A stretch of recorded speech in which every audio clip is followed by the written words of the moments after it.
কখনো কখনো ভোর হয়ে যায়। আমি রাতে খাওয়া দাওয়া ওই সময় বাসায় আসলে খাওয়া দাওয়া দেওয়ার মতো কেউ থাকে না খাবার। তো আমি মাঝে মধ্যে বেশিরভাগ সময় যাই ৩০০ ফিটের নীলা মার্কেট বলে একটা জায়গা আছে, আপনারা জানেন, ওখানে হাঁসের মাংস খুব ভালো পাওয়া যায়।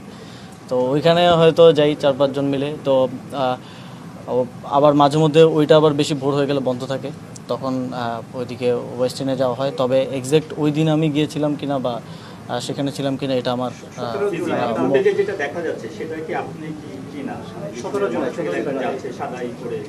এখন দেখেন সিসিটিভি ফুটেজে হেলমেট পরা যে কাউকে যদি আমাকে বলে দাবি করা হয়, এটা কতটুকু আসলে বিশ্বাসযোগ্য বা কতটুকু আমি এই বিষয়ে আর বেশি কিছু বলতে চাই না, কারণ এটা তদন্তের অধীনে একটা বিষয়, যেহেতু তারপরে অনেক কিছু বললাম, কারণ আমার বিষয়ে যেহেতু এলিগেশন আসছে আমি সেজন্য বললাম আর কি।